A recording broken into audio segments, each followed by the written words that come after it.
नमस्कार दोस्तों, मैं हूं अशोक वर्मा। आप देख रहे हैं टीवी 20 न्यूज पर फटाफट खबरें। अब शुरुआत करते हैं खबरों का सिलसिला। आजमगढ़ जनपद में एक अजीबोगरीब साइबर अपराध से जुड़ा मामला सामने आया है। अब तक लोगों को साइबर ठग फोन कर आपसे डिटेल्स लेकर ठगने का काम करते थे, लेकिन अब बिना आपको फोन किए ही आपके बैंक खातों से लाखों करोड़ रुपए निकाले जा सकते हैं, क्योंकि अब साइबर अपराधियों ने एक नया तरीका अपना लिया है। अब इस तरह के तरीके से कैसे बचा जाए, इसमें आम पब्लिक के साथ प्रशासन भी परेशान है। आजमगढ़ शहर के रोडवेज निवासी अरुण कुमार बर्नवाल के साथ कुछ ऐसा ही हुआ है। पूरी जानकारी आपको बता दें कि अरुण कुमार बर्नवाल पेशे से एक अधिवक्ता हैं और अरुण कुमार बर्नवाल एक अधिवक्ता के रूप में पीड़ितों को न्याय दिलाने का भरपूर कोशिश करते हैं, लेकिन आज उनके साथ हुई इस घटना के बाद वो खुद न्याय पाने के लिए अधिकारियों के कार्यालयों का चक्कर काट रहे हैं। दरअसल 27 जुलाई 2020 के दिन इनका मोबाइल नंबर अचानक बंद हो जाता है और इन्हें इसका पता भी इनके मित्रों द्वारा चलता है।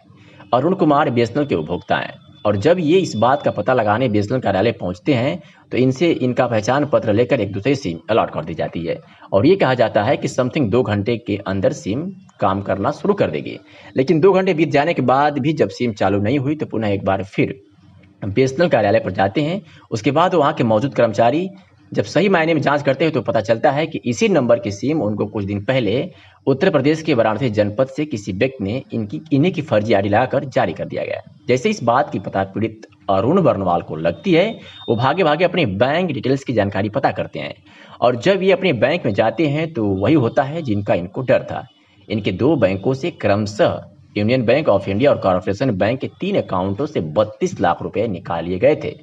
अब पीड़ित पुलिस प्रशासन से मिल पूरे घटनाक्रम से अवगत कराता है और न्याय की गुहार लगाता है। हालांकि पुलिस इस मामले में पीड़ित व्यक्ति को भरोसा तो दिलाई है, लेकिन सबसे बड़ा सवाल यह है कि अब इस तरह की हो रही धोखाधड़ी से प्रशासन कैसे लोगों को बचाएगी। क्या इस मामले में बीएसएनएल के कर्मचारी भी दोषी हैं? क्या इस मामले में बैंक कर्मचारी भी दोषी हैं?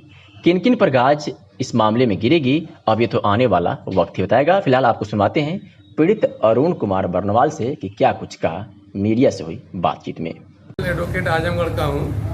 मेरा एक बीएसएनएल का सिम था जो कि बनारस बीएसएनएल ऑफिस से किसी फेक व्यक्ति ने फर्जी तरीके से बीएसएनएल ऑफिस के कर्मचारियों को मिलाकर 24 जुलाई को इशू करा लिया है और चूँकि वो सिम मेरा बहुत ही इम्पोर्टेंट था, कई बैंक अकाउंटों में लगा था, लेकिन मैं 24 तारीख को जब सिम इशू हो गया शाम के करीबन 3-4 बजे, उसके बाद मैं जान नहीं पाया और अगले दिन सार्वजनिक छुट्टी थी शनिवार और रविवार को, और बीएसएनएल के हेल्पलाइन पे बात किया तो उन्होंने बार बार ये कहा कि रिचार्ज करवा लीजिए, ये करवा लीजिए। अंत में कहा कि सोमवार को जाके नई सिम ले लीजिए आजमगढ़ ऑफिस से। तो मैंने आजमगढ़ ऑफिस से सोमवार को जब 11 बजे सिम लिया तो उन्होंने ये बताया कि ये सिम आपकी 1 बजे तक चालू हो जाएगी, लेकिन जब 1:30 बजे तक नहीं चालू हुई तो पता करने पर मालूम हुआ कि कोई मेरे नाम से फेक आईडी वगैरह लगा के बीएसएनएल कर्मियों को मिलाकर एक सिम 24 तारीख को बनारस से ऑलरेडी ले रखा है, जिसके नाते मेरी सिम बंद पड़ी है।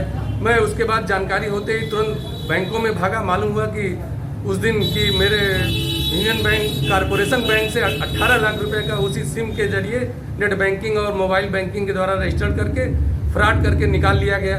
और 3-4 दिन के बाद फिर पता चला कि वही सिम जो दूसरे यूनियन बैंक के अकाउंट में लगा था वहाँ से भी 14 लाख निकाल लिया गया, जो कुल 32 लाख का फ्रॉड मेरे बैंक के अकाउंट से निकाल कर किया गया है, जिसमें बैंक कर्मियों की भी मिली भगत है। बिना मेरे गोपनीय जानकारी आईडी लीक वगैरह बैंक कर्मियों ने किया है, जिसके नाते ये फ्रॉड करने में वो अपराधी सक्षम हो पाए हैं और कर पाए हैं, जिसके संबंध में एफआईआर मेरी 27 जुलाई को ही आजमगढ़ कोतवाली में दर्ज है।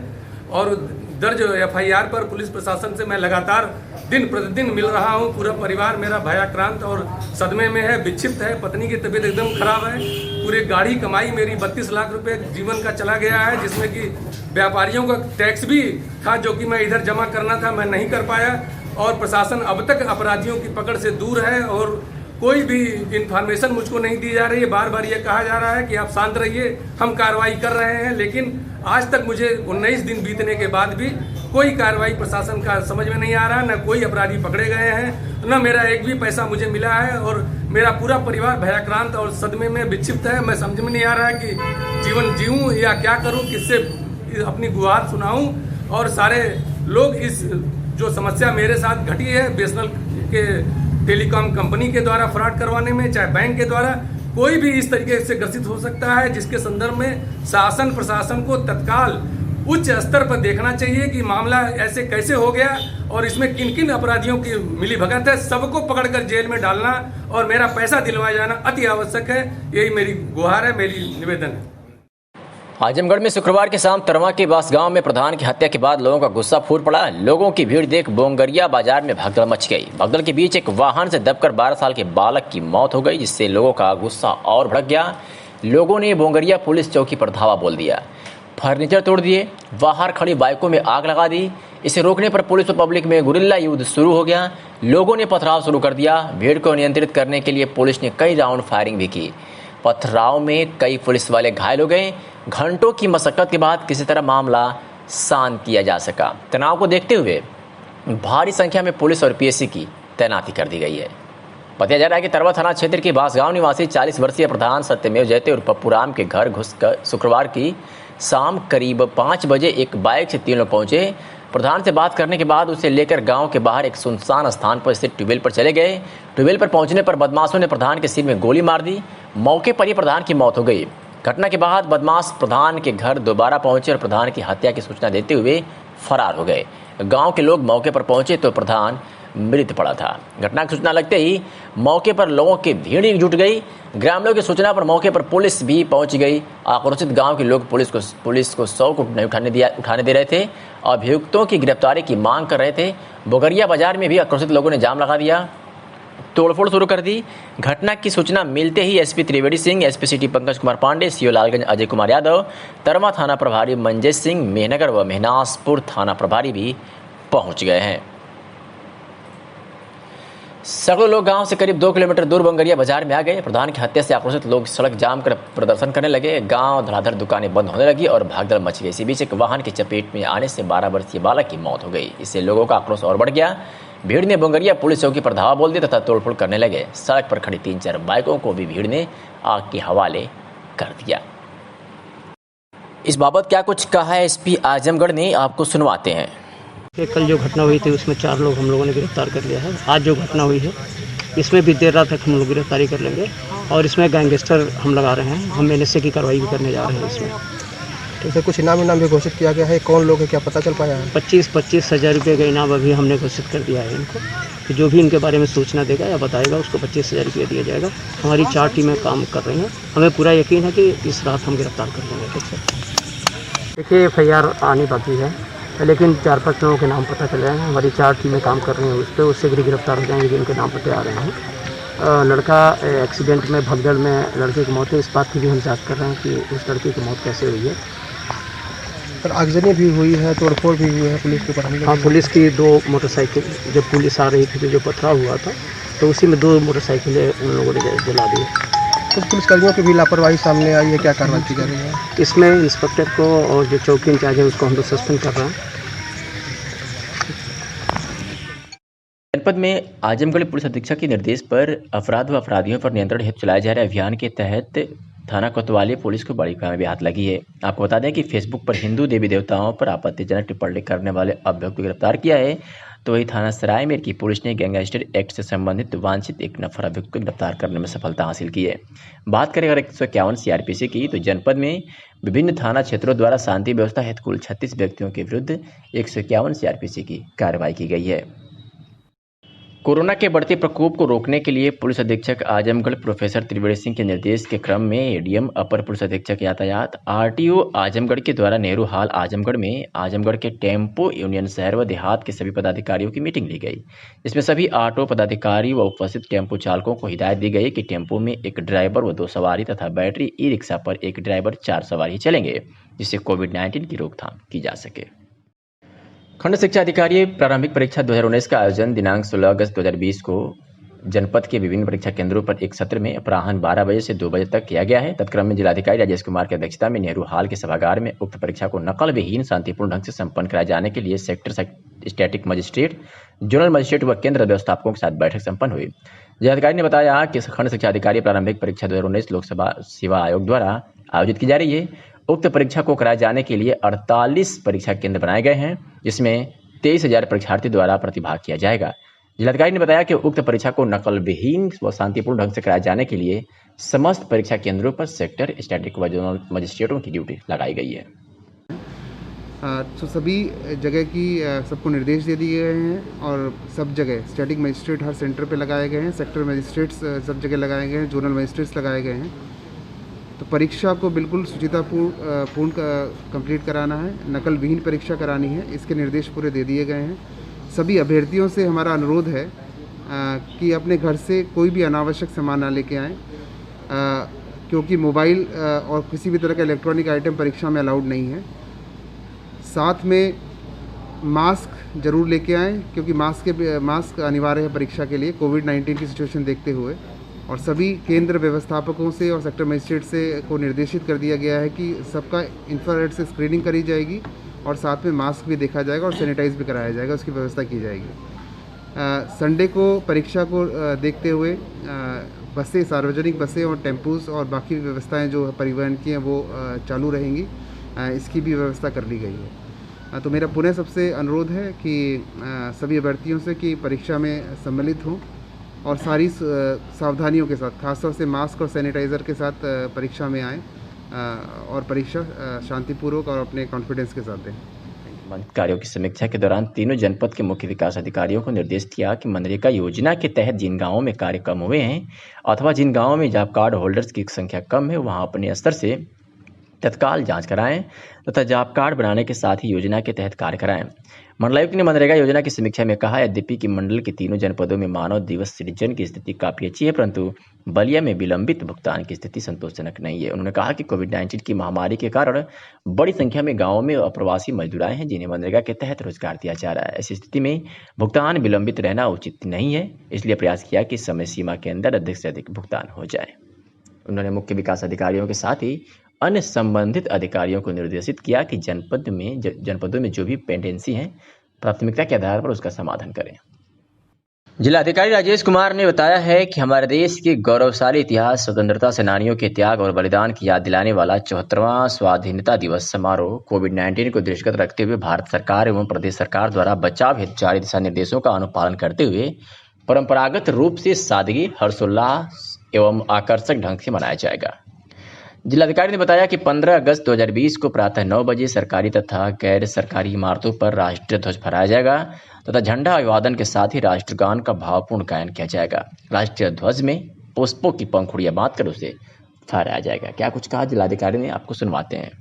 सभी जनपदवासियों को स्वतंत्रता दिवस के राष्ट्रीय पर्व में मैं शुभकामनाएं देता हूँ। सभी से यही विनम्र अनुरोध है कि स्वतंत्रता दिवस सभी हर्षोल्लास से बनाएं, परंतु कोविड-19 को देखते हुए सोशल डिस्टेंसिंग का पालन करें। घर में रह के पूरी तरह से इसको हमारा राष्ट्रीय पर्व है जिसको कि हमें मनाना चाहिए, सब हर्षोल्लास से बनाएं, लाइटिंग करें घर में अपना, जिससे कि पूरा शहर जगमगाए, यही सबसे अपील है। और जो भी हमारे प्रतिष्ठान है, सरकारी कार्यालय हो चाहे प्राइवेट कार्यालय हो, सब लोगों से यही अनुरोध है, विनम्र अनुरोध है कि आज की शाम और कल की शाम 2 दिन पूरा शहर जगमगाए, इसकी व्यवस्था सब लोग करें। मैं पुनः सबको स्वतंत्रता दिवस की शुभकामनाएं देता हूँ। जिलाधिकारी राजेश कुमार ने बताया है कि हमारे देश के गौरवशाली इतिहास, स्वतंत्रता सेनानियों के त्याग और बलिदान की याद दिलाने वाला 74वां स्वाधीनता दिवस समारोह कोविड-19 को दृष्टिगत रखते हुए भारत सरकार एवं प्रदेश सरकार द्वारा बचाव हेतु जारी दिशा निर्देशों का अनुपालन करते हुए परंपरागत रूप से सादगी, हर्षोल्लास एवं आकर्षक ढंग से मनाया जाएगा। जिलाधिकारी ने बताया कि 15 अगस्त 2020 को प्रातः 9 बजे सरकारी तथा गैर सरकारी इमारतों पर राष्ट्रीय ध्वज फहराया जाएगा तथा झंडा अभिवादन के साथ ही राष्ट्रगान का भावपूर्ण गायन किया जाएगा। राष्ट्रीय ध्वज में पुष्पों की पंखुड़ियां बांधकर उसे फहराया जाएगा। क्या कुछ कहा जिलाधिकारी ने, आपको सुनवाते हैं। सभी जनपदवासियों को स्वतंत्रता दिवस के राष्ट्रीय पर्व में मैं शुभकामनाएं देता हूँ। सभी से यही विनम्र अनुरोध है कि स्वतंत्रता दिवस सभी हर्षोल्लास से बनाएं, परंतु कोविड-19 को देखते हुए सोशल डिस्टेंसिंग का पालन करें।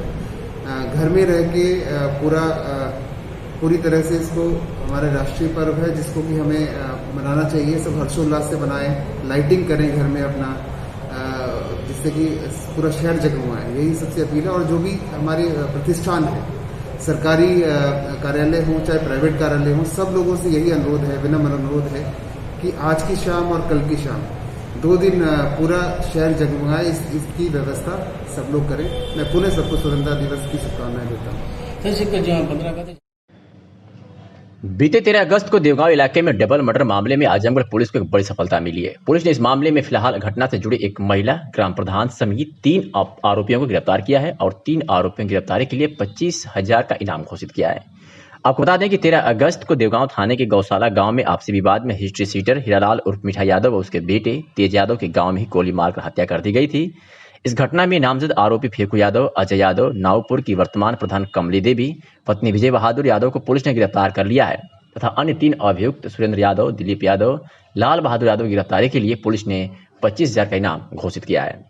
इस हत्या के आरोप में सभी आरोपियों के खिलाफ मुकदमा दर्ज किया गया है। गांव में तनावपूर्ण माहौल को देखते हुए पर्याप्त संख्या में पुलिस बल तैनात कर दिया गया है। इस गिरफ्तारी को लेकर आजमगढ़ पुलिस अधीक्षक ने क्या कुछ कहा, आपको सुनवाते हैं। कल थाना देवगांव क्षेत्रांतर्गत गुरसेना गांव में एक मिठाई यादव जो कि इस थाने का एसटी सीटर था और उसके लड़के तेज यादव की कुछ लोगों द्वारा गोली मारकर हत्या कर दी गई थी। इस संबंध में थाना देवगांव पर अभियोग पंजीकृत कराया गया। 8 नंबर के अभियोग पुलिस द्वारा इस अभियोग में फेंकू यादव, अजय यादव और कमली यादव 3 मुख्य अभियुक्तों को गिरफ्तार किया जा चुका है। शेष अभियुक्तों को गिरफ्तार करने के लिए हमारी टीमें गई हुई हैं। शीघ्र ही शेष अभियुक्तों को गिरफ्तार किया जाएगा। इनमें से जो मुख्य अभियुक्त हैं दिलीप यादव, सुरेंद्र यादव और लाल बहादुर यादव, इन पर पुलिस अधीक्षक द्वारा 25,000 रुपये का इनाम घोषित किया गया है। इनके जो अभियुक्त गणों के वाहन जो वहाँ पर घटना में प्रयुक्त हुए हैं, जिसमें ट्रैक्टर और स्कॉर्पियो, उसके अलावा एक मोटरसाइकिल और जेसीबी, इन सबको जो है थाने पर लाया गया है। इनकी जाँच की जा रही है। शीघ्र ही सभी अभियुक्तों को हम लोग जो है गिरफ्तार करने में सफल होंगे। Thank you. जिला मजिस्ट्रेट राजेश कुमार ने बताया कि वर्तमान समय में कोरोना वायरस कोविड-19 संक्रमण से बचाव तथा इस संदर्भ में उत्पन्न परिस्थितियों के परिप्रेक्ष्य में उत्तर प्रदेश शासन द्वारा कतिपय निर्देश जारी हुए हैं। इनका अनुपालन सुनिश्चित कराए जाने के निर्देश दिए गए हैं। उन्होंने कहा कि दिनांक 13 अगस्त 2020 को जनपद में नोवेल कोरोना संक्रमण के पूरे परिस्थित सैंपल्स की जाँच रिपोर्ट आने के उपरांत जनपद आजमगढ़ के 28 क्षेत्रों को कंटेनमेंट जोन घोषित किया गया है। अतरौलिया थाना क्षेत्र के टहरा ग्राम सभा के बैंक मित्र शुक्रवार की दोपहर मिथिलेश रोज की भांति पैसा निकालने बैंक गया था। वहां से कैश कराकर बैग में रुपए रखकर मोटरसाइकिल से पुनः जनसेवा केंद्र की तरफ आ रहा था। अपने जनसेवा केंद्र के समीप पहुंचा ही था कि लगभग 1 किलोमीटर पहले ही नेपुरा गांव के समीप एक मोटरसाइकिल पर सवार 2 अज्ञात व्यक्तियों ने असलाह सटाकर रुपए से भरा बैग छीनने लगे। मिथिलेश ने भी हिम्मत दिखाते हुए बदमाश के साथ भिड़ गया। इतने में बाइक पर बैठा दूसरा व्यक्ति भी अपने पास से असलाह निकालकर मिथिलेश की तरफ तान दिया, जिससे भयभीत होकर बैग को बदमाशों के हवाले करके अपनी जान बचा ली। दिन दहाड़े हुई इस घटना से पूरे क्षेत्र में दहशत बना हुआ है। लोगों में इस बात की चर्चा है कि 15 अगस्त के पहले सुरक्षा व्यवस्था की समीक्षा होने के बाद भी इतनी बड़ी घटना को अंजाम बदमाश दे करके कैसे भाग निकले।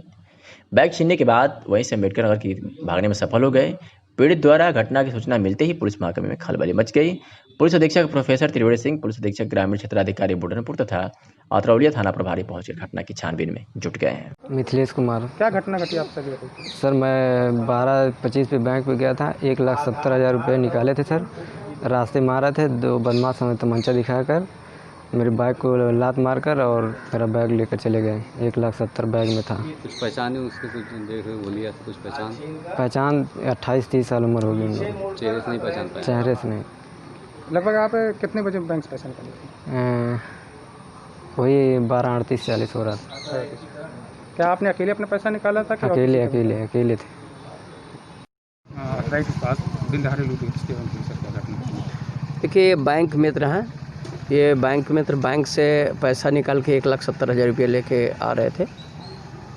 ये भी मोटरसाइकिल से थे। इनको रोका, पीछे 2 लड़के एक मोटरसाइकिल पे आ रहे थे और इनका पैसा छीन के लेके चले गए। अब हमारी 2-3 टीमें लगी हुई हैं इसमें।